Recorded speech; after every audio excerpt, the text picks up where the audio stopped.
Well, good morning, Curd Nerds, and welcome to another show. And it looks like the lovely Kim's here as well. We'll get started in a few minutes after I check to see if the stream is okay. Says it's okay, which is good.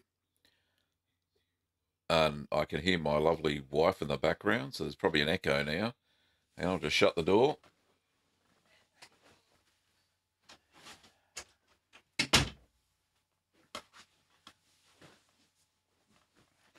Right, yeah, that's a bit better. I can't hear myself from the other end of the house. Yes, Kim's here. G'day, Joy, and hello again to Kep, Brendan, and the Rap Wabbit Slayer.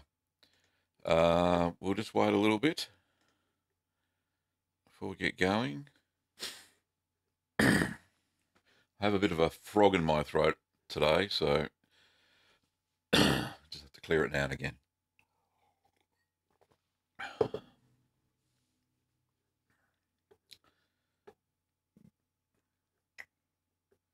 And we've also got Ethanol. Lovely name. Love these YouTube names. Okay, looks like it's all working. And can somebody just confirm that they can hear us loud and clear?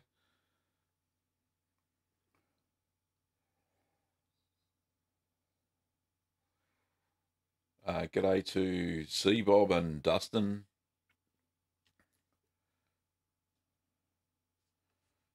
Yep, okay, great. No probs. Thanks, fellas. All right, well, let's start the show. Well, g'day, Curd Nerds. G'day, Curd Nerds. Well, g'day, Curd Nerds. Well, g'day, Curd Nerds. Well, g'day, Curd Nerds. Well, g'day, Curd Nerds.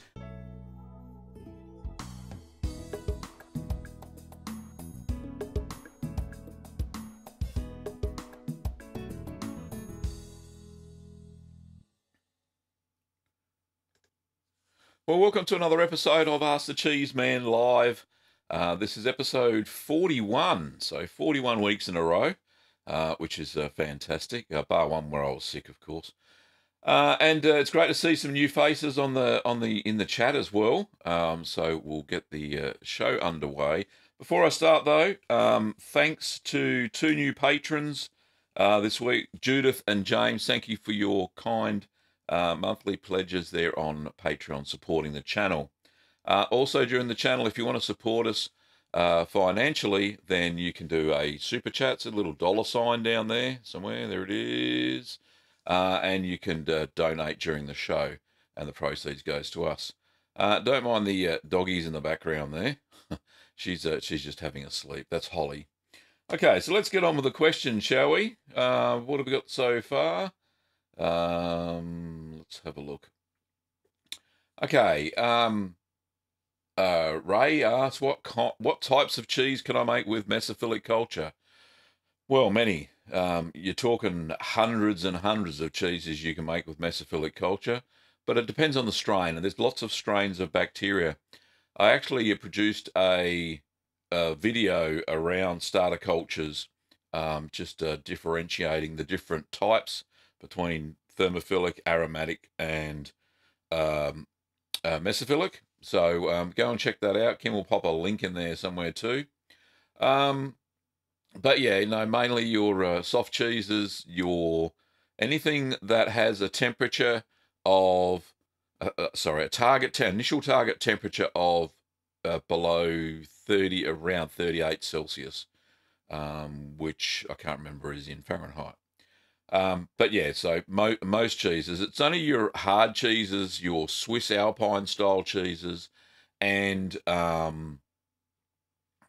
Swiss Alpine cheeses and cheddar style cheeses that use mesophilic, as well as I said, the soft cheese as well. Thanks, Kep, for that wonderful $2 super chat. Appreciate it, mate.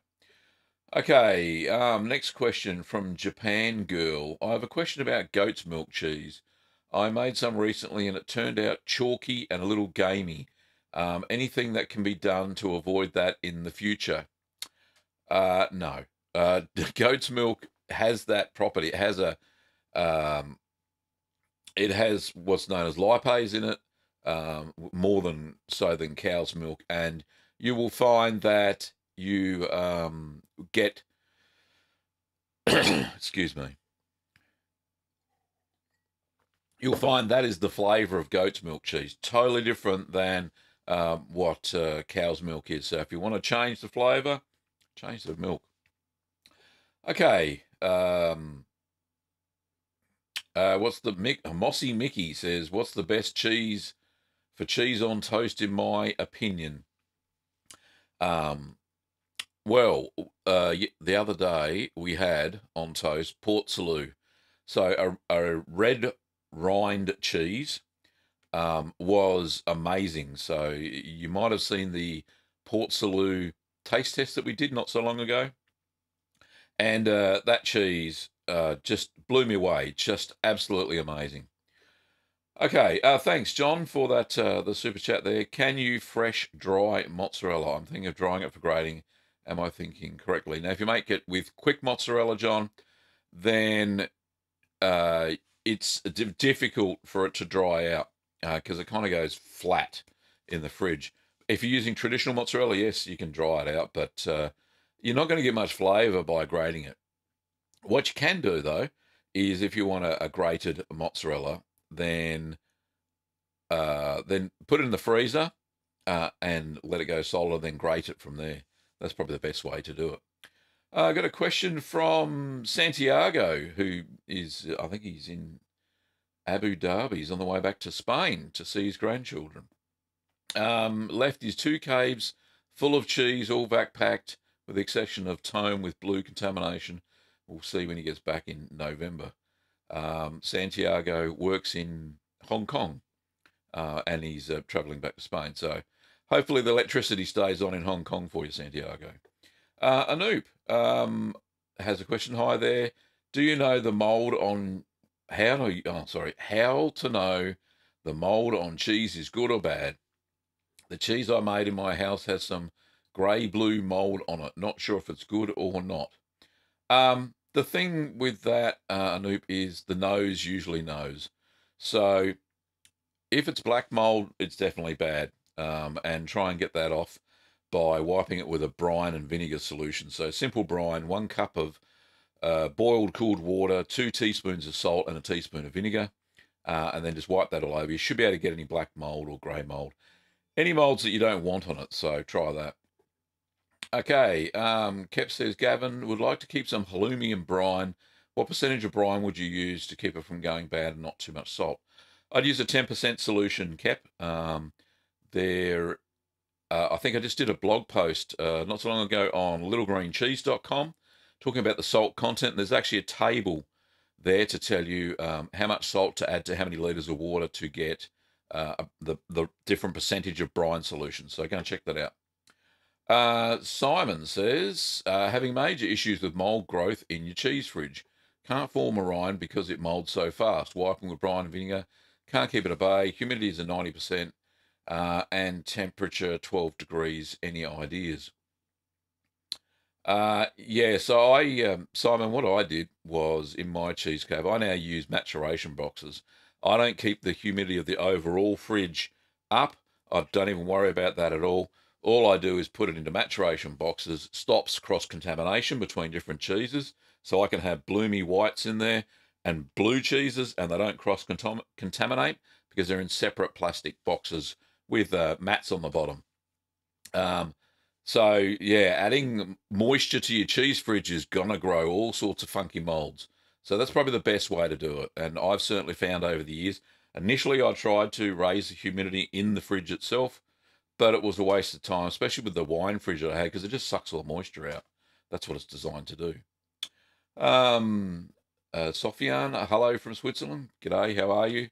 Ethanol Markov says, which cheese do you suggest making as a first try, and what equipment should I get started? First cheese, look, try one of the really basic ones. Try ricotta or paneer. Very simple. You can use all your kitchen utensils to make that. If you have if you find the recipe that is too much milk, then just scale it back, cut it in half. You can do that. You can halve recipes in cheese making. Just don't halve the temperatures and the ripening times and all that sorts of stuff. So the ingredients you can halve, or double or triple or quadruple. That seems to work okay. Okay, Brendan says, why do lower temps cause coagulation of rennet too slow? I made your laden and it took about 80 minutes instead of 40, even when it was very, very sloppy when I cut it. Yeah, look, it's more to do with the acidity of the milk after the starter culture's added, Brendan. But yeah, lower temperatures do slow down the renneting action. Rennet, usually around 32 Celsius, is the best time to add that. But yeah, it does. The amount of acid, the more acidic the milk is, the quicker it coagulates as well with rennet. So I don't know why it seemed to take a long time. Could have been the milk as well. There's so many variables. Um, Even in your video of Laden, the curd looked on the sloppy side. Yeah, I think it was a little bit. It did have a lot of moisture in it. That's why it was quite soft after I made it. But all that washing kind of tends to get all the whey out of it anyway. Okay, Mickey D, g'day mate. How are you? Japan Girl, 40 watching live and only 9 likes. Come on, you guys. Yeah, come on, you guys. Alrighty. What have we got there? Vigneer says, hey, I made some mozzarella yesterday and found it to be firm, in my opinion. What can you do to fix that? By the way, I was cheating with citric acid. I would use less rennet. Rennet obviously firms up the curd. So, yeah, use less rennet, and that should help you out. Here's the question of the week, as always. Have you ever considered making casu marzu? No, never. That's never going to happen. Okay, Mickey says, hey, Gav, my Brie and mini Brie turned out non-creamy and tasted very like Gouda. Used farm milk. What did I do wrong? Very hard to pinpoint it without any more steps there, Mick. Shoot me an email and I'll see what we can troubleshoot with that. Igor, I've heard that you can prepare cheese for maturing by wrapping it in wrap plastic foil instead of waxing it. What do you think of that? By wrapping it in wrap plastic foil. I think you mean cling wrap or whatever that's called. Cling film. Certainly wouldn't mature any cheese because it can't breathe. If you use if you're talking about vac packing or vacuum packing the cheese, yeah, certainly you can do that, no problems at all. But cling film, that really flimsy plastic film you put over the top of things before you put them in the fridge, tends to leak bacteria. So bacteria can get in and all sorts of funky molds, and you'll find your cheese becomes contaminated very, very quickly.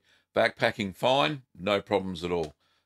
Many cheeses these days are vacuum packed instead of being waxed or forming a natural rind.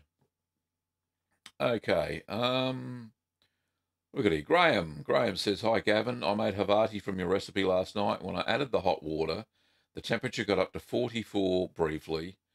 Couldn't get it below 40 for the first 20 minutes of the stir. Have I killed the cheese? Probably not, Graham. It's pretty hard to kill the cheese. I know what will happen is some of the mesophilic will die off, and they'll just as they die off, the enzymes that remain basically convert the fats of the cheese. So I think it'll work out. I don't think there'll be any issues with it. Okay, so where are we up to? Marcus, could you try to do any Swedish cheese? I can't even pronounce these, but Prast, Hergard, and Grieve. Priest, Mason, or Grieve. If I had recipes, Marcus, I would add them to the list. But I'll just have a quick check. I'll just write those down. Mason and Grieve. All right, they're on the list. I'll see what I can find. Myri. Sorry if I didn't pronounce that right. My cheese is rubbery in texture. What did I do wrong? It depends on what the cheese is and how you did it. You have to provide a little bit more detail. Fam Elf, hello from Amsterdam. Really love your videos. It's so relaxing. You're like the Bob Ross of cheese making. I've actually been told that many times. Um, that people actually use the videos not so much for cheese making, but more for relaxing. So yeah, I don't care, but that's fine. Ahmed says, hello from, what's this? Please say hello, Palestine. Hello, Palestine. Hello from Gaza. I had a lovely Brie the other day. Some apple juice to wash it down. It tastes instantly changed from one. You can draw it change to one, and one can only describe as vomit. Was just awful. What causes that? I don't know. I'm not a doctor. Apple juice and Brie. Brendan asks, how's my Brie coming along? Brendan, I don't know if you missed the Brie taste test the other day. It came along very, very well. I think Kim just shared a photo of the Brie from her Facebook feed, where last night we made this fantastic stuffed Brie wrapped in pastry, puff pastry, and it tasted absolutely amazing. It was gourmet. It was up there with restaurant quality. But yes, they're nearly all demolished. We've given a lot away, but we kept the big flat one, and that turned out really, really well. I was so impressed. Mickey D said, I forgot the Roquefort, but boy, the cheese is great. Got white mold over it, but not fully covered.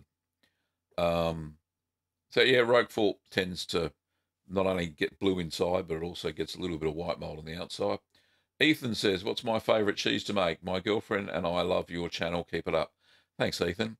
Favourite cheese to make? Look, I like to make a nice quick mozzarella, like every 2 or 3 months, because I teach cheese classes. In fact, we got one this Saturday. I help the students out, and I really do get a kick out of seeing them stretch the mozzarella, and I kind of pitch in and help if they can't get it quite right, just to show them what they need to do and how to tease the curds into that stretchiness and go from there. It's good fun. Okay. Dustin says, so is there really any issue using distilled water to dilute rennet and calcium chloride? That's all I have bottled in the house right now. No, that's fine, as long as it doesn't have chlorine in it, because chlorine tends to inhibit the coagulation action of the rennet, and any chlorine also kills off any of the starter cultures as well, as chlorine does. Charlie says, hi Gavin, I recently started making cheese using your great products. I have, however, been having a problem with whey ricotta. Out of my 6 attempts, I've only had one good result. Charlie, whey ricotta is, and it depends on the whey you have left over. If it's really cloudy and it's left over from like a cheddar style cheese, then you'll usually have a good result. There's a lot of protein left in the whey, and it will come out as ricotta. However, if you've been making any sort of cheeses that have a clear yellow whey, there's no mass to it, so it's just liquid. There's no proteins left in it, so you will not get anything out of it, out of the whey ricotta at all. So that may be where you're going wrong. Okay, Fem Elf says, in one of your Ask the Cheeseman videos, you say Gouda can be aged up to 10 months. It's actually aged 1 to 2 years for vintage, and 2 to 4 years for crumbling. Well, thanks for that. Yeah, look, any cheese you can age, well, not any cheese, fresh cheeses you can't, but any of the harder or semi-harder style cheeses you can age as long as you want. I was just trying to give a figure for newbies out there that, don't hang off too long on the Gouda, because it does taste very lovely after a few months. Tager Permaculture, Bob Ross was a drill sergeant in the Air Force. Well, I was a chief petty officer in the Navy, so maybe we do have something in common. Okay, where am I up to?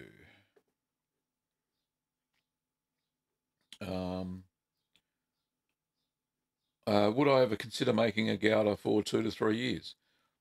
Oh, yeah, it's room in the cheese fridge. The problem is, because I make cheese on almost a weekly basis now, and some of them mature for quite a while, um, I'm not going to have anywhere to mature it for those really long periods. I've only got a small bar fridge that I'm using for maturation. We just don't have the room in the house for a larger fridge. So I'm having to be very space conscious and figure out when each of the cheeses are going to mature, and go from there. The longest maturing one I've got in the fridge at the moment is Parmesan, so that'll be ready in about 11 months. Anyway, we'll go along here. Piao, Cat Piao, what's the best first time cheese basic equipment?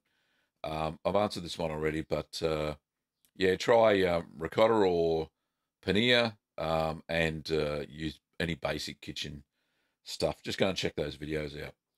Danny says, "Hi Gavin, it's been a while. In the cheese box on your website, good for, hang on, is the cheese box on your website good for most of your 10-litre cheese recipes?" I think you mean the maturation box. The red one, definitely, no problems at all. Those 10-litre wheels fit in there okay. The other one that's taller and clear is probably better for doing cheeses like camemberts or small blues, using those camembert/blue mold hoops. Marcus says, "What's the strongest tasting cheese you've ever made, and how did it turn out?" I would have to say I made a Stilton back way in the early days, before I started making videos, and it was very, very, very strong. The Stiltons aren't really supposed to be that strong. They're supposed to be more creamier and have a nice blue tang to them. But this was amazingly strong. And there was another cheese I made. I made feta in oil, so it's known as Persian feta. However, I kept the jar not in the fridge, but in the pantry cupboard, over a summer, and it fermented. And it's a wonder I didn't get botulism, honestly. I tasted it and I gave some to my wife and my daughter. And even though I insisted it tasted okay, it wasn't. I'll admit that. It tasted terrible. It was so, so strong that the milk had, oh, doesn't matter. But yeah, that's a bad experience. When you're making Persian feta, make sure that you use half olive oil and half like sunflower oil, which doesn't go hard in the fridge, and put it in the fridge, whatever you do. Okay, where are we up to? Trying to find where I was up to. David says, "Gavin, have you ever eaten a Baby Bell original? And if you have, did it taste like Brie to you? I bought some Brie the other day and it tastes like a Baby Bell." Um, the Baby Bell originals are really, they're like they're actually real cheese. So I've since discovered. I thought they were processed, but they're not. They're actually a real cheddar style cheese. Very lightly, very short maturing time. And it depends on the brie you buy as well. Some of the bries you buy are obviously not authentic. The one I made wasn't authentic because I didn't use raw milk as well. But yeah, I don't think I didn't notice that they tasted the same. Okay.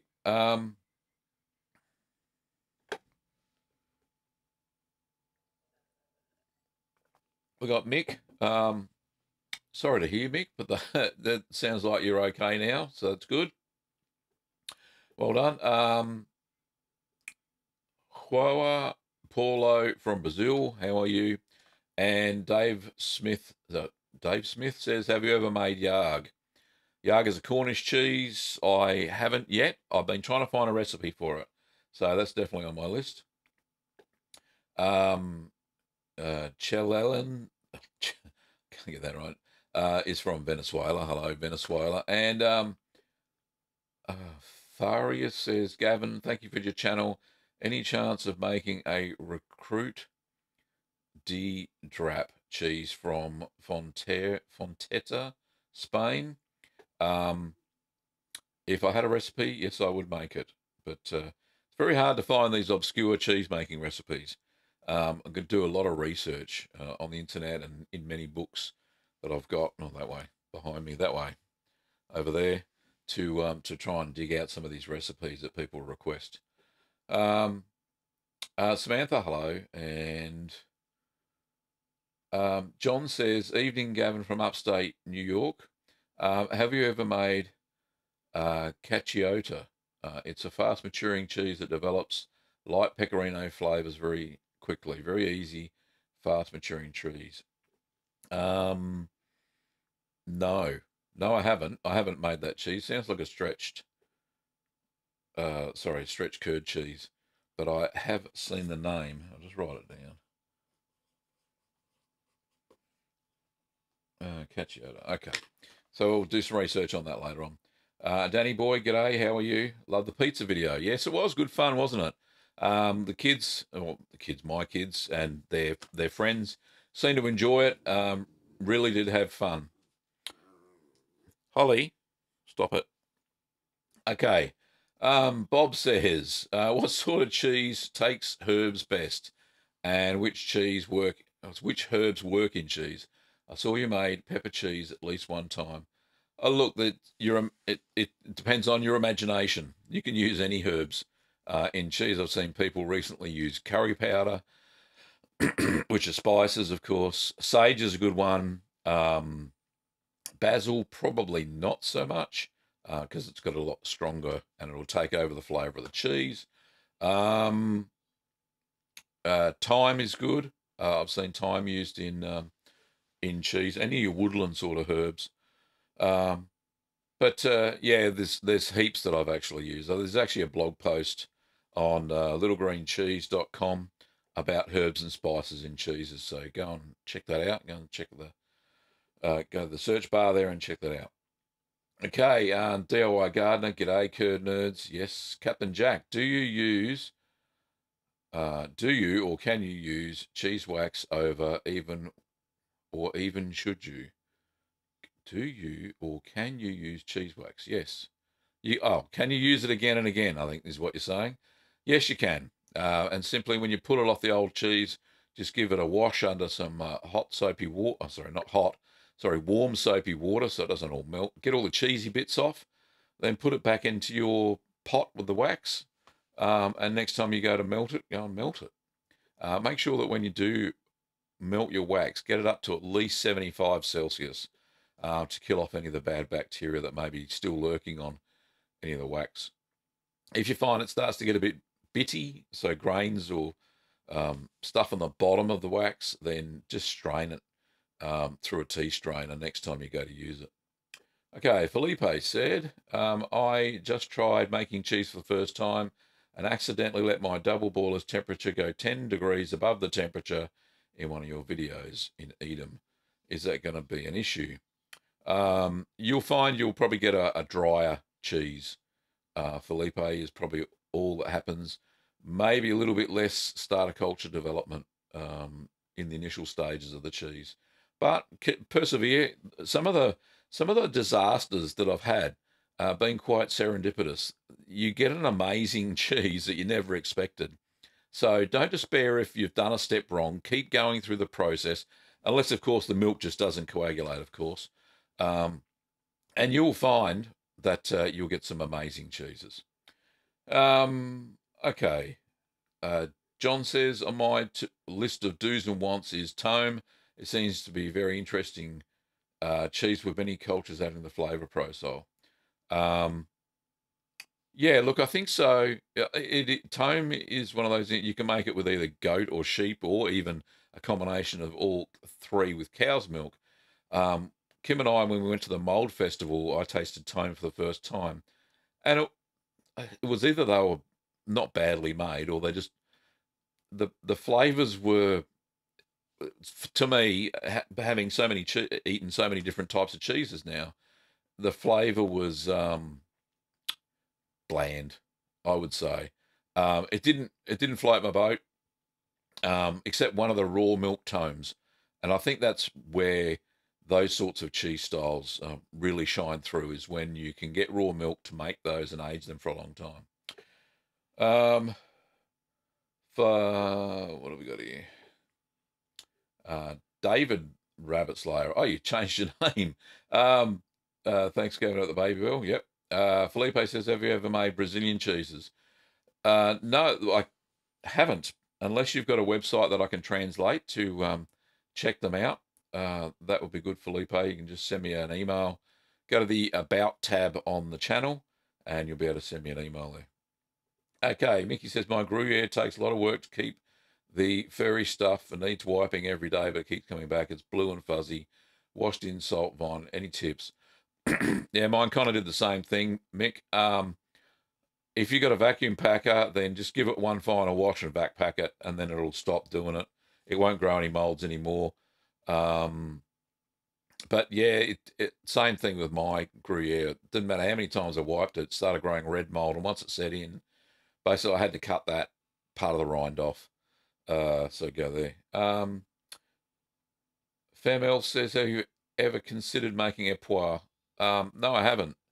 I do have a recipe for it, but I'm going to give stinky cheeses a bit of a rest for a while, because even though Kim loves eating the smelly cheeses, she's not particularly fussed of opening every time we open up the cheese fridge to make the whole house stink, which it tends to do. It's just one of those things, being a home cheesemaker, have a stinky fridge when you open up the ripening box with different smelly cheeses. It's quite amazing. But yeah, I'll give it a rest for a while. Maybe in about 6 months, I'll give it a go. Danny says, hey, Gavin, have you ever made an aged Gouda that has developed calcium crystals? How long does it take to develop the crystals? Yeah, those crystals are called calcium lactate, and they're commonly found in Alpine-style cheeses, sometimes in Gouda or Gouda, many times in Romano, and not very often in Parmesan. But yeah, it's called calcium lactate. It has a nice crunch feel to it. Some cheeses are developed specifically just to have those crystals in it, and they're very nice. But it usually takes at least 10 months of aging before those crystals start to develop in the cheese. They're not a bad thing. If anybody ever makes cheese and they've aged it for a long time, don't be too worried about calcium lactate crystals. Anyway, Danny says, what would you say is the most obscure or rare cheese you've made? And which of the cheeses are the earliest known cheeses? So, earliest known cheese, Romano, made by the Romans back in the day. Very simple to make from full cream milk or whole milk. And just aged a long time. Obscure cheeses? Well, obscure to Australia anyway are some of the washed rind cheeses, the red washed rind cheeses. They're very, you don't see them in mainstream cheeses. If you go to a cheesemonger, yeah, you'll find them. Not that we've got a lot of cheesemongers here in Australia, but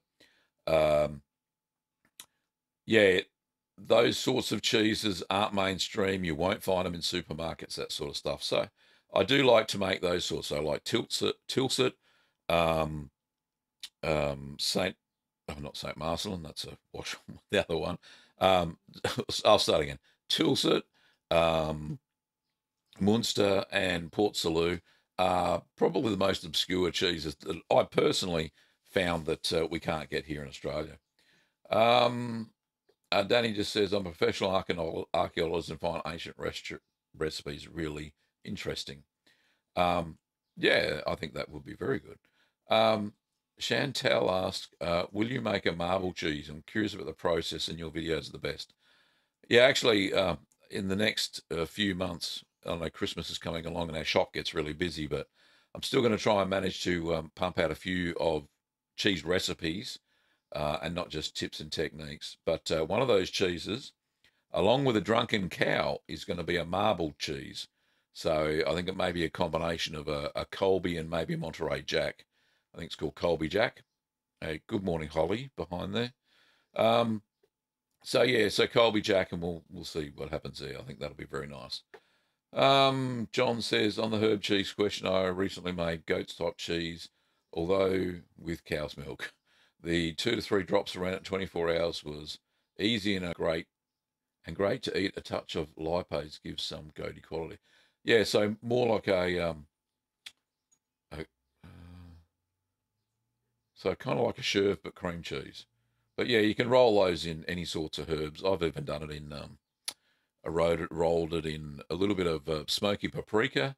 I've rolled cream cheese sort of logs in rehydrated onions, so dried onions that are rehydrated, so they're not as strong as fresh onions.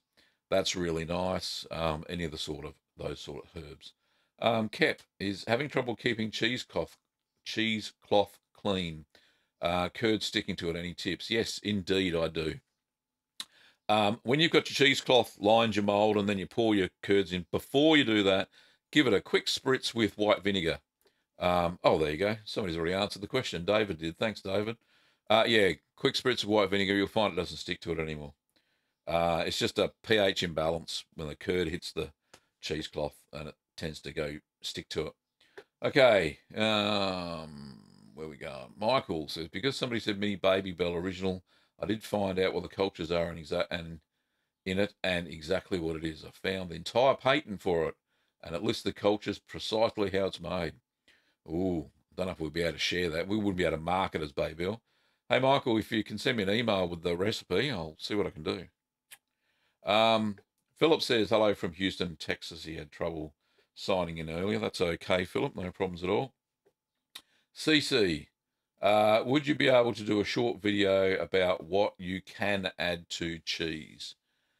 What I can add to cheese, as in what extra or the ingredient? I'll put it in the ingredient. I'm a bit confused. CC. Oh, here we go. Like pepper, corns, fruit and herbs. Yeah, I can do a video. I will, because I've got so many bits. I keep all the raw footage of all the stuff I've done, so I could splice together something there. That's a good idea. Herbs and spices. Let's do that. See, we've got a bit of a theme going here today. You guys give me great ideas. Thank you for that. Okay. John says, I have access to raw milk at about $5 a gallon of good quality, and so for special cheese, it would be very nice. Mick says he loved our pizza night video and the tasting that went with it. Getting the thoughts around the table is a great idea. Also like the decorations on the oven.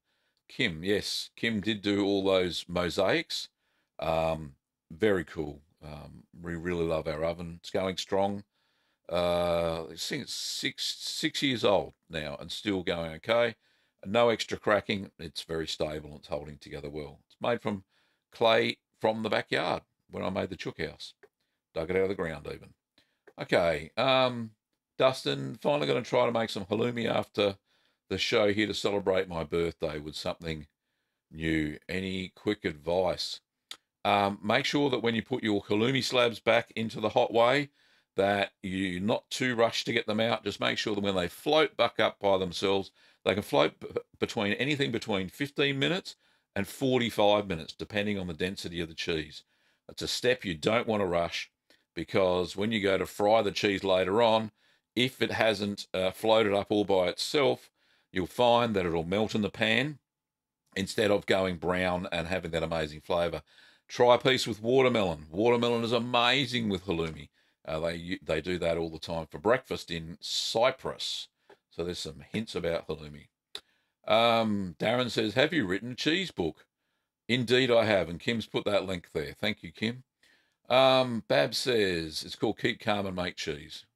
The Beginner's Guide to Cheese Making at Home. Volume 2 is in production. I'm trying to write it in between all these chats. Okay, Bab says, hi from Saskatchewan, Canada. Just getting into cheese making and was wondering what's the best overall cheese mold would be purpose to get started. Well, I tend to use one, because I use 10-litre recipes. I tend to use between 8 and 10-litre recipes. I tend to use one mold that seems to work all the time. It's one we have in the shop. It's 165 millimeters.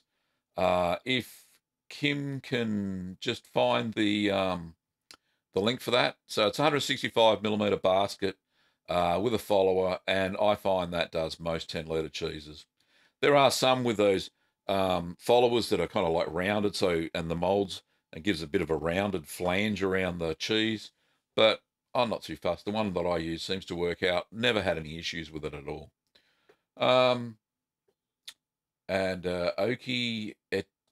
Okian Native says, have you ever made Mexican cheese? Indeed I have. If you go back through the back catalogue, there's Queso Fresco, there's Codia, there's also Asadero. So there's 3 just off the top of my head, and they all turned out very well, and the recipes are on videos. Neil Stanley says, where can I get written recipes of your cheese videos? Mainly in the books. I do sometimes tend to post some on the blog there, littlegreencheese.com. That seems to work okay. And some recipes are there, but mostly in the books.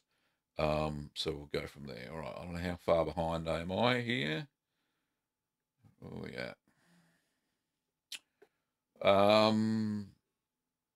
David says, I'd love to see some of your blooper reels unedited.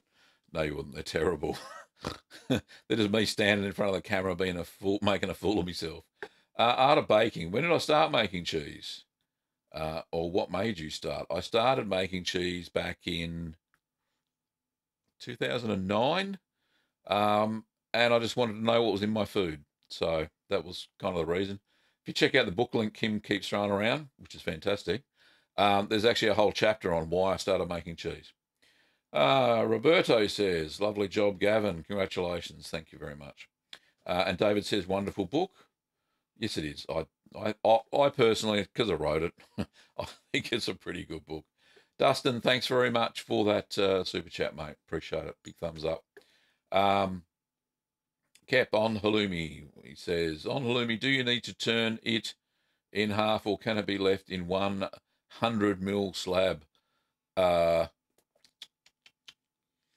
do you think?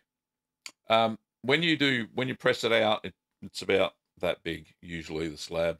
And it's about an inch or 2.5 centimeters high. I tend to cut it in about 9 pieces, 9 smaller pieces. You don't need to fold them over. I showed that in one of the halloumi videos I made. There is a second halloumi video where I didn't fold any over. You don't have to. All that was to put mint in the middle and fold it over. If you're using fresh mint, that's the only reason you fold it over. But you can leave it in any slab size you want. Pop it in your frying pan with some olive oil. Fantastic. Danny Boy, I see there's a print version on the website. My apologies. Thought it was just an ebook. No, there are some recipes in that little green cheese. Okay. A recipe book for your cheeses would be a good seller. Yes, Cap, I'm doing some more. There's quite a few more recipes that I've adapted or created since I wrote the first book.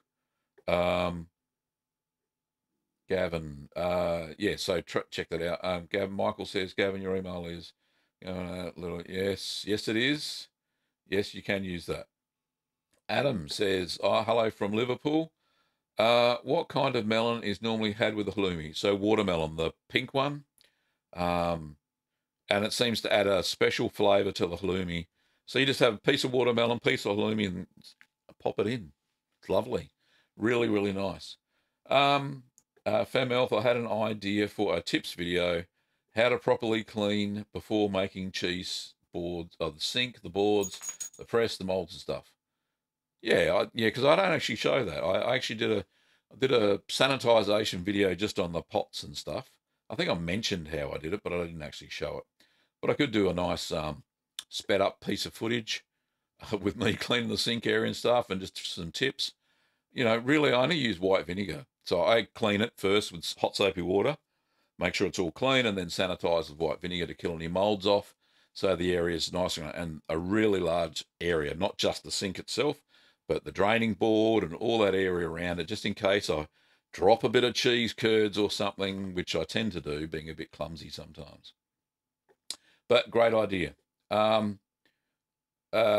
Big Bass says, how do I come up with a cheese cave where I can control the temperature and humidity? Quite easy. So just adapt a bar fridge or a dorm fridge, whatever you want to call it. and have an external thermostat. I think a lot of people on the chat today have that sort of setup. Very simple to do. Kim can, if you can find the video that has my cheese fridge in it, and just post a link up for Big Base. Hatmoss 91 says, what's the best place to get rennet? Basically, if you can't find it in stores in your country, then the best place is online. Shops like ours, littlegreenworkshops.com.au, we do ship internationally. So if you're really, really stuck, then you can get it from us and we'll ship it out to you. But yeah, good cheese online stores are the most amazing thing these days. Okay, Big Base, how to make a proper brine for home quick-made soft mozzarella. Unfortunately, you cannot. Quick mozzarella degrades very quickly, hence the name quick, and it can't be stored in brine. Only mozzarella or bocconcini made in the traditional method can be stored in brine, and the brine has to be a balanced pH around about 5.3 to about 5 pH level. The brine has to be, so it doesn't leach, and you'll find your cheese go slimy otherwise. But yeah, quick mozzarella, don't brine it; it won't work. Felipe, the cheese press I bought didn't come with a spring. Is the spring 100% necessary? And should I try to find a spring and modify my press to use it, or is it okay to do it without the spring? I tend to find that presses, well, those presses, you'll apply way too much pressure and usually crack the follower. Hang on, I'm out of focus. Out of breath. Yeah, so the follower tends to crack because you really don't know how much pressure you're applying. Best to get a spring if you can. We do have some springs for sale. But if you're using something like a Dutch press, which is basically a lever press, so you have weight on one end and it presses down, you don't need a spring for those sorts of presses. But a normal screw down press, you'll need something to gauge whether you're going to crack the follower or not.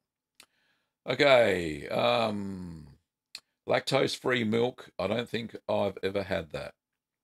Oh, I think you're talking to somebody. Sorry about that. Sydney, Australia. Yeah, Hatmoss, yeah, we ship to Sydney, no problems, within 2 days. Where else? Brendan, he's getting a Dutch press made. Fantastic. Okay. JD Hiv 4. I think that's what I said. Hey, Gavin, great videos. So you can use lactose-free milk in cheese making. Sorry if this was already answered. Yes, you can. Because basically lactose is just a sugar that's made up of 2 sugars, one called glucose and one called galactose. And the enzyme lactase converts that, which is in our stomachs, in most humans, converts it into its 2 component sugars, and then our bodies can digest it a bit easier, the lactose.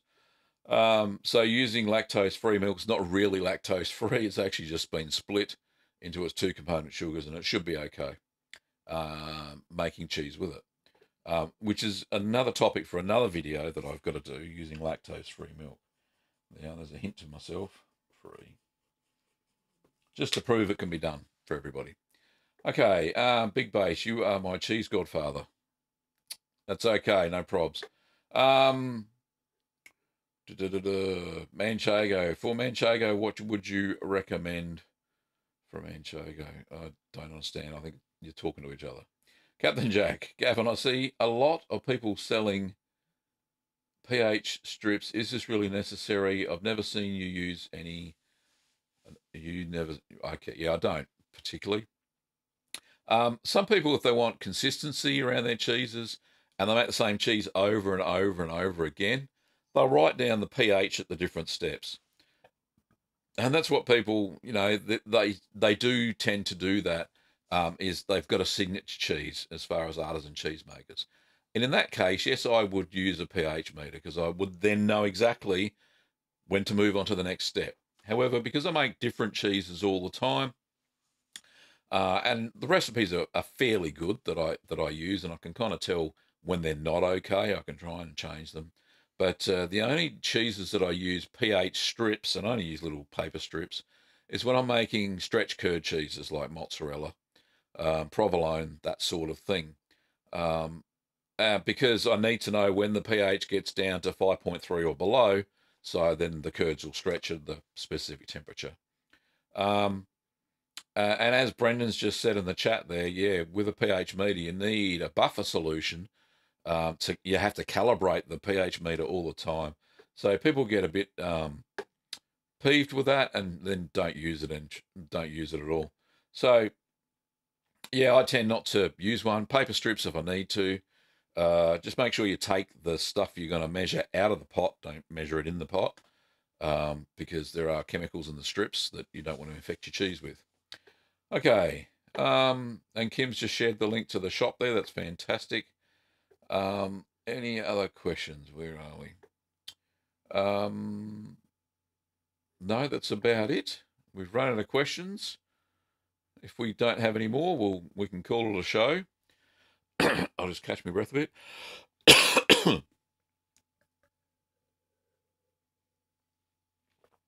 Okay. All right, here we go. Back into it again. Okay. Would use in the same setup I use for dry aging beef. Electric circulation fan with bowls work for a cheesecake? Yes, it would. So if you got something where you can control the temperature, and it has to be down at 13 degrees, then yeah, you'll have no problems. I find a lot of home brewers also adapt their home brewing gear to cheese making as well, so that can be an option. Femel said, in videos where you stir the curd while slowly heating it, can you show the temperature when you show curd shrinkage updates so we know what to aim for and know if we're heating it too fast or too slow? Yeah, it's pretty difficult to do that, but yeah, no, they're good. I think that during those sorts of videos, you really do just have to take it slow. So I think 1 degree Celsius every 10 minutes is usually what I aim for, which is, what's that, 2.5 Fahrenheit, something like that. That's roughly what I aim for, and I just control the heat of the double boiler, and I make sure it's on as low as it possibly can. And usually by the last 15 minutes, you know if you need to go a little bit faster, especially over those ones that take an hour to get up to, from one temperature around about 33 up to, if you're making, say, what's a good example? If you're making, say, a Gruyere and you want to go up to, I think it's about 42 or 46, something like that, then, yeah, in the last 15 minutes, you'll know how much you got to go. Give yourself a bit of headroom. You can always speed it up a little bit at the end. But yeah, don't go too fast because it needs that slow expulsion of whey as you're heating up the milk. But yeah, it's a good idea. I'll the next time I do one of those, I'll try and do the temperatures as well. Brendan says STC 1000s. Yeah, you can get them all over eBay. They're pretty good. I tend to use a little one. It's called a LOX 15 from China. Pretty simple little thermostat as well. They seem to work pretty good. Dustin says, that's what I did, Gavin. Beer and stuff, cheese, yeah, it is very close there, Dustin. Japan Girl, what's the difference between rennet tablet like junket and a liquid rennet like they use in commercial applications? There's quite a few different types of rennet tablets out there. So I stock 2 types. There's a Mad Millie one, which only has an IMCU of 60, which is technically a junket tablet. And I stock another one called Fromage 50, which is a proper cheese making one. It has an IMCU of like 2,000 per tablet. It's incredible. So you only use like a quarter of a tablet for 10 litres of milk. Liquid rennet is a lot easier to measure out than tablets, because tablets, you got to dissolve them in water. You've got to make sure you've scored them correctly. Just easier to handle. I think liquid rennet's a lot easier. John says, have you ever determined what cheese makes a melting cheese? Determine a non-melting cheese. Yeah, it's actually the temperature you cook the curds at. The higher the temperature you cook the curds at, the less chance it has of melting. So you look at even Parmesan or Parmigiano Reggiano, doesn't really melt because it's a very high cooked temperature cheese. Same goes for ricotta. It doesn't melt, right? It just stays crumbly on a pizza because you've nearly boiled the milk to make the ricotta. So the higher you cook the curd, less chance it is it's going to melt. Okay. Jose says, Denver, Denver? Who's Denver? I'm following your cheddar recipe. Any last points? The rennet is setting as we speak. With the cheddar, just make sure that when you're cheddaring, so turning those slabs over, make sure that that stays warm as well. Don't let it go cold. It doesn't expel as much whey. Those slabs have to be at whatever the target temperature I set. I can't remember in the video. But make sure they stay warm because they expel more whey that way and you get the proper cheddar texture in the cheese. There you go. Okay, 5 minutes to go. We'll answer the last few questions. Is there an issue with aging different kinds of cheese in the same cave? No, if they're waxed or vac packed, then you won't get any cross-contamination. If you've got some bloomy cheeses, keep them in ripening boxes. You won't get any cross-contamination there either. Okay, Joy says, the last time you went to a restaurant to eat, what kind of dish did you order and what kind of cheese? Don't say mozzarella on pizza. Oh, that's a hard one. Went to a restaurant. Oh, yes. Kim and I went to the Park Hyatt the other day, just as a celebration for our son's birthday, and I had I think it was burrata. You know, the one that it's mozzarella and it's got cream in the middle or something creamy anyway. It was very, very nice, and it was served with some double peeled broad beans, some asparagus, a little bit of balsamic glaze. Very, very nice, Joy. So, all right. So it wasn't quite mozzarella, but very close. Okay. We'll wrap the show up now. We're at the 56-minute mark. So once again, thank you very much for all your lovely questions. Really appreciate them because without your questions, we don't have a show every week. And it's fantastic to see. I think we had up to nearly 70 people on the chat. It was fantastic, or 70 people watching. And all those of you who jumped on the chat. Fantastic, lovely, nice, clean chat. And thanks to Kim for moderating. Appreciate that as always. She does a fantastic job there throwing up all the links and stuff. Yeah, no, really good. And as Kim's putting the links up there, don't forget that you can support us monthly on Patreon, support the channel, keep us growing. And if during the show, super chat down there, little $, very easy to do. And thank you very much for all those people that did super chat during the show. I appreciate that as well. If you want to buy any cheese-making supplies and equipment, we've got a lot of stock in over at littlegreenworkshops.com.au. And Kim's put the link up to the book, Keep Calm and Make Cheese. There's about 28 recipes in there, all the basic ones, the beginners. Very easy to make, even a camembert, which I think is about an intermediate. So that's all good. And I think she's also put a link to the merch shop. I don't have my cup today. I've only been drinking water, so didn't have the certified curd nerd cup. But yeah, thanks for watching, everybody. I really appreciate your time. And we'll be here same time next week for Ask the Cheeseman. See you later.